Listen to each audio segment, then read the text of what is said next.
প্রিয় বন্ধুরা, দাজ্জাল কখন এবং কিভাবে জন্মগ্রহণ করেছিল? দাজ্জালের বাবা মায়ের পরিচয় কি? হযরত সুলাইমান আলাইহিসসালামের যুগে জিন ও মানবের মিশ্রণের মাধ্যমে দাজ্জাল তৈরি হয়েছিল, এমনটি অনেক স্কলার বলে থাকেন। আজ খুবই তথ্যবহুল ভিডিও নিয়ে হাজির হয়েছি, তাই ভিডিওটি অবশ্যই শেষ পর্যন্ত দেখতে ভুলবেন না। কিয়ামতের পূর্বে এক ভয়ঙ্কর দাঙ্গা ও ফিতনার আবির্ভাব ঘটবে, যার ভয় এবং সন্ত্রাস প্রতিটি যুগের মানুষের মধ্যে পাওয়া যায়। যদি কখনো সাহাবীদের মধ্যে এই ফিতনা ফাসাদের কথা আলোচিত হতো, তাহলে তারা কান্নায় ভেঙে পড়তেন এবং আল্লাহর কাছে আশ্রয় চাইতেন। বন্ধুগণ, হুজুরে পাক সাল্লাল্লাহু আলাইহি ওয়াসাল্লাম ইরশাদ করেছেন যে কিয়ামত সেই পর্যন্ত আসবে না যতক্ষণ না দাজ্জাল পৃথিবীতে আসে। দাজ্জালের আগমনের চিহ্ন ও তার চেহারার ব্যাপারে হুজুর সাল্লাল্লাহু আলাইহি ওয়াসাল্লাম ইরশাদ করেছেন, দাজ্জাল হবে খাটো ও কুৎসিত, এক চোখ অন্ধ হবে, দুই পা বাঁকা হবে, তার শরীরে প্রচুর পরিমাণে লোম থাকবে, তার মাথার চুল হবে কোঁকড়ানো এবং তার গায়ের রং হবে লাল বা বাদামি, তার নাক হবে তোতা পাখির ঠোঁটের মতো এবং তার কপালে কাফের লেখা থাকবে, যা প্রত্যেক মুসলমান পড়তে পারবে, তারা পড়াশোনা জানুক বা না জানুক।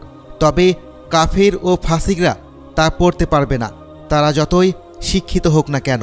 দাজ্জাল যখন পৃথিবীতে আসবে, তখন সে মানুষের সামনে নিজেকে সৎ ও ধার্মিক হিসেবে উপস্থাপন করবে, যাতে মানুষ তার কথা বিশ্বাস করে, কিন্তু ভিতরে সে কাফিরদের মতো নির্দয় হবে। প্রথমে সে নবী হওয়ার দাবি করবে এবং যখন তার অনুসারীরা বৃদ্ধি পাবে, তখন সে নিজেকে খোদা বলে দাবি করবে। দাজ্জাল এক বিশাল বাহনে চড়ে পৃথিবী জুড়ে ঘুরে বেড়াবে, যার দুই কানের মধ্যবর্তী দূরত্ব হবে প্রায় 120 ফুট। বন্ধুগণ, দাজ্জালের কাছে অসীম শক্তি, সম্পদ এবং ধনভাণ্ডার থাকবে। পৃথিবীর বেশিরভাগ নদী ও নালার উপর তার অধিকার থাকবে, তার অনুমতি ছাড়া কেউ পানি পান করতে পারবে না। দাজ্জাল মানুষকে বিভ্রান্ত করার জন্য নানা রকমের জিনিস দেখাবে।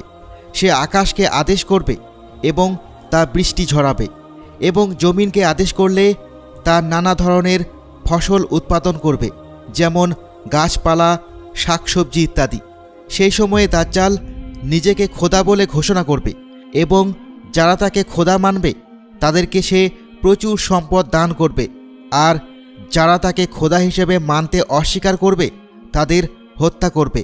দাজ্জাল বিদ্যুতের গতির চেয়েও দ্রুত পৃথিবী ঘুরে বেড়াবে এবং পৃথিবীর প্রতিটি কোণায় যাবে। সেই সময়ে সমস্ত কাফির ও ইসরায়েলরা তার অনুসরণ করবে, কিন্তু প্রকৃত মুসলমানরা তাকে চিনতে পারবে এবং তাকে খোদা হিসেবে মানতে অস্বীকার করবে।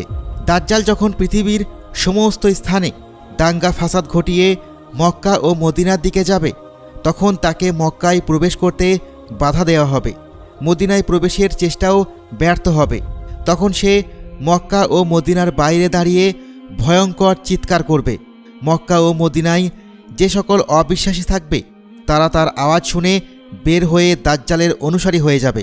দাজ্জাল 40 দিন পর্যন্ত এই পৃথিবীতে থাকবে। এরপর ইমাম মাহাদি আলাইহিসসালাম ও হজরত ঈসা আলাইহিসসালাম তার সঙ্গে যুদ্ধ করবেন। দাজ্জালের বাহিনী মুসলমানদের তুলনায় বেশি শক্তিশালী হবে এবং সেই সময়ে মুসলমানদের সঙ্গে দাজ্জালের বাহিনীর মধ্যে একটি বিশাল যুদ্ধ হবে। এই যুদ্ধে দাজ্জাল পরাজিত হবে এবং তার বাহিনীকে বিশাল পরাজয়ের সম্মুখীন হতে হবে। দাজ্জাল ঈসা আলাইহিসসালামকে ভয় পেয়ে প্যালেস্তাইনের দিকে পালাবে এবং ঈসা আলাইহিসসালাম তাকে বাবেলুদ নামক স্থানে ধাওয়া করে আল্লাহর নির্দেশে তাকে হত্যা করবেন। এখন আসুন আমরা দাজ্জালের বাবা মা এবং তার জন্ম সম্পর্কে জানি। দাজ্জালের জন্ম সম্পর্কে বিভিন্ন বর্ণনা পাওয়া যায়, যেমন রাসূলুল্লাহ সাল্লাল্লাহু আলাইহি ওয়াসাল্লামের যুগে যখন মুসলমানরা মক্কা থেকে মদিনায় হিজরত করছিলেন, সেই সময় মদিনায় এক ইহুদি নারী এক শিশুর জন্ম দেয়, যে জন্মগতভাবে এক চোখে কানা ছিল। এই শিশু ছিল অদ্ভুত প্রকৃতির এবং শৈশবে মদিনার অন্যান্য শিশুদের সঙ্গে খেলত। ধীরে ধীরে এই শিশু পরিচিত হতে শুরু করে এবং সে নিজেকে নবী হিসেবে দাবি করতে শুরু করে। তার মা যখন এই বিষয়ে জানতে পারেন তখন তিনি রাসূলুল্লাহ সাল্লাল্লাহু আলাইহি ওয়াসাল্লামের কাছে যান এবং তাকে সব কিছু জানান। একদিন রাসূলুল্লাহ সাল্লাল্লাহু আলাইহি ওয়াসাল্লাম সাহাবীদের সঙ্গে ওই শিশুর বিষয়ে জানার জন্য তার বাড়ির দিকে রওনা হন। পথে তিনি দেখতে পান ওই শিশু আনসারি শিশুদের সঙ্গে খেলা করছে। ওই শিশুটির নাম ছিল ইবনে সায়াদ। তখন ইবনে সায়াদ ছিল কিশোর, কিন্তু এখনও পুরোপুরি যুবক হয়নি। রাসূলুল্লাহ সাল্লাল্লাহু আলাইহি ওয়াসাল্লাম তার দিকে এগিয়ে যান, কিন্তু ইবনে সায়াদ তা টের পায়নি। রাসূলুল্লাহ সাল্লাল্লাহু আলাইহি ওয়াসাল্লাম তাঁর পিঠে এক থাপ্পড় দিয়ে তাকে জিজ্ঞাসা করলেন, তুমি কি স্বীকার করো যে আমি আল্লাহর রাসূল? ইবনে সায়াদ রাসূলুল্লাহর দিকে তাকিয়ে বলল, আমি স্বীকার করি যে আপনি আল্লাহর রাসূল। এরপরে ইবনে সায়াদ বলল, আপনি কি স্বীকার করেন যে আমিও একজন আল্লাহর রাসূল? রাসূলুল্লাহ সাল্লাল্লাহু আলাইহি ওয়াসাল্লাম তাঁর কথায় জবাব না দিয়ে বলেন, আমি আল্লাহ এবং তার সব রাসূলদের উপর বিশ্বাস রাখি। এরপর রাসূলুল্লাহ সাল্লাল্লাহু আলাইহি ওয়াসাল্লাম ইবনে সায়াদকে জিজ্ঞাসা করেন, তুমি কি দেখছ? ইবনে সায়াদ জবাব দিল, আমি সমুদ্রের উপর একটি সিংহাসন দেখছি। তখন রাসূলুল্লাহ সাল্লাল্লাহু আলাইহি ওয়াসাল্লাম বলেন, এটি শয়তানের কারসাজি। ইবনে সায়াদ আরও জানায় তার কাছে কিছু সত্য এবং কিছু মিথ্যা খবর আসে। এটা শুনে রাসূলুল্লাহ সাল্লাল্লাহু আলাইহি ওয়াসাল্লাম বললেন, তাহলে তোমার বিষয়টা অস্পষ্ট হয়ে গেছে। এরপর রাসূলুল্লাহ সাল্লাল্লাহু আলাইহি ওয়াসাল্লাম তাকে বলেন, আমি তোমার জন্য একটি লুকানো কথা রেখেছি। ইবনে সায়াদ বলেন, ওটা আদ-দুখান, মানে ধোঁয়া। তখন রাসূলুল্লাহ সাল্লাল্লাহু আলাইহি ওয়াসাল্লাম বললেন, তুমি তুচ্ছ ও অপমানিত। হযরত উমর রাদিয়াল্লাহু তাআলা আনহু তখন বললেন, ইয়া রাসূলুল্লাহ, যদি আপনি অনুমতি দেন আমি তার ধড় থেকে মাথা আলাদা করে দিই। কিন্তু রাসূলুল্লাহ সাল্লাল্লাহু আলাইহি ওয়াসাল্লাম বললেন, তাকে ছেড়ে দাও।